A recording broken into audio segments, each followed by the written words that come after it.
warahmatullahi wabarakatuh.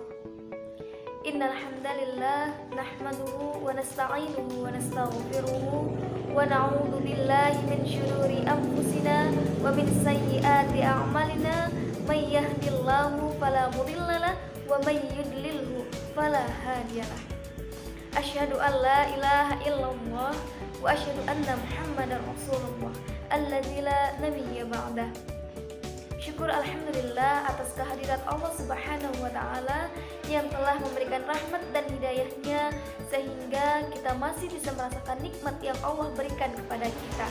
Salawat dan salam kepada baginda Nabi besar Muhammad SAW yang telah berjasa dalam pengembangan dakwah dan menjadi suri tauladan bagi kita semua. Yang saya hormati Bapak Ibu dosen program studi manajemen dakwah Fakultas Dakwah dan Komunikasi Universitas Islam Negeri Sumatera Utara, dan yang saya sayangi, yang saya banggakan teman-teman sekalian yang sedang menonton video ini. Saya akan membahas tentang gerakan moderasi beragama. Di dalam Al-Quran disampaikan Bismillahirrahmanirrahim, wa kadzalika ja'alnakum ummatan wasatan, yang artinya telah kami jadikan kalian yang pertama ummatan wasatan, umat yang adil. Telah kami jadikan kalian, boleh juga terjemahannya umat pilihan, atau terjemah literalnya telah kami jadikan kalian umat yang di tengah-tengah, umat yang berada di pertengahan. Nah, kenapa tengah-tengah? Karena kalau kita belajar kajian ilmu kalam, ada yang dinamakan tatoruf tasyaddudi, ini ekstrem kanan. Ada yang dinamakan dengan tatoruf tasahuli, ini ekstrem kiri. Ekstrem kanan ditandai dengan yang pertama puritanisme agama. Puritanisme diambil dari akar kata pure yang artinya murni. Mereka yang puritan ingin mengembalikan ajaran agama kepada ajaran yang murni.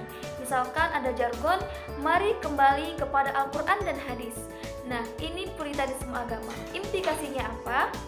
Implikasinya adalah segala kegiatan keagamaan yang bersatu dengan tradisi, yang berkolaborasi dengan kebudayaan, maka harus dihapuskan. Alhasil, maulid Nabi bid'ah, sholat hajat bersama bid'ah, tahlilan bersama bid'ah, ziarah kubur pun bid'ah. Nah, ini tataruf tasyaddudi yang pertama, yaitu puritanisme agama. Yang kedua, ada fenomena fundamentalisme dan radikalisme agama. Ini dua hal yang berkelindahan. Fundamentalisme diambil dari akar kata fundamen yang artinya adalah dasar, sedangkan radikalisme diambil dari bahasa Latin radix yang artinya adalah akar. Ini sama.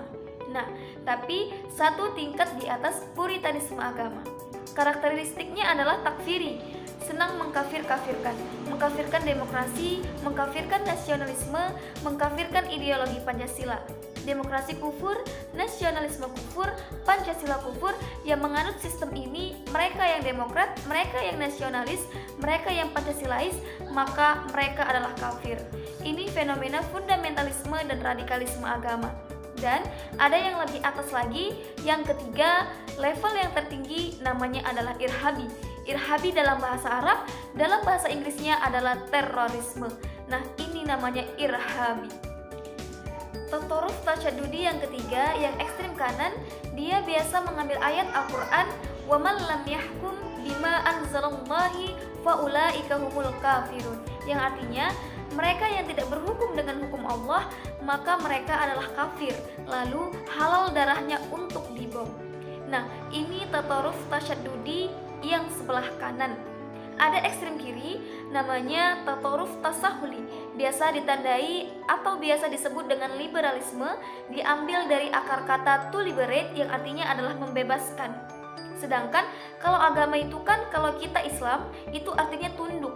Nah, sedangkan yang di sini ada tasahuli, artinya menggampang-gampangkan. Agama itu gampang, tapi jangan digampang-gampangkan. Lalu, di mana posisi gerakan moderasi beragama? Apakah tidak punya sikap di antara yang kanan dengan yang kiri? Tidak. Gerakan moderasi beragama itu berpegang teguh kepada kebenaran. Akan tetapi, sikapnya yang pertama tasamu, artinya penuh toleransi. Yang kedua, tawasu dan i'tidal yang berpegang teguh kepada keadilan. Yang ketiga adalah tawazun yang artinya adalah seimbang. Makanya, orang yang moderat itu ketika dia bertegur sapa dengan yang lain, dia tersenyum. Tabassumuka fi wajhi akhika shadaqah. Senyummu, kata Nabi, yang kau lemparkan kepada saudaramu adalah sedekah. Orang yang moderat penuh dengan senyum, penuh dengan paras yang riang. Yang kedua, kalau ada orang yang datang untuk berdiskusi, datang untuk mengajak berdebat, maka dia berpegang teguh kepada Al-Quran. Ud'u ila sabili rabbika bil hikmati wal mau'izatil hasanati wajadilhum billati hiya ahsan. Panggillah atau serulah ke jalan Tuhanmu dengan cara yang hikmah dan nasihat-nasihat yang baik. Kalaupun harus berdebat, maka berdebat dengan cara yang bermartabat, berdebat dengan cara yang terbaik, dengan adab, dengan akhlak. Ini gerakan moderasi beragama. Yang ketiga, kalau datang kepadanya orang yang lemah, maka ia menyambut dengan cara yang baik. Nabi Muhammad mencontohkan itu dalam maulid disebutkan, kana sallallahu alaihi wasallam ahsanan nasi khuluqan wa khalqan. Nabi Muhammad sallallahu alaihi wasallam parasnya terbaik, parasnya ganteng, parasnya tampan, murah senyum, akhlaknya juga yang terbaik. Salah satu contohnya apa? Salah satu contohnya, idza da'ahul miskina ajabahu ijabatan mu'ajjalah. Artinya, kalau ada orang yang lemah datang kepada Nabi, kalau ada orang yang fakir datang kepada Nabi, kalau ada orang miskin datang kepada Nabi, Nabi menjawabnya bergegas, Nabi langsung menyambutnya dengan riang, dengan baik, dengan perasaan yang penuh dengan empati. Moderasi beragama terletak pada prinsip-prinsip ini. Demikianlah yang dapat saya sampaikan. Semoga dapat bermanfaat untuk kita semua. Wallahul muwafiq ila aqwamit thariq. Membangun rumah belum beratap, berdindingkan kayu denganlah batu. Jika ada kata-kata saya yang salah, mohonlah maaf. Wassalamualaikum warahmatullahi wabarakatuh.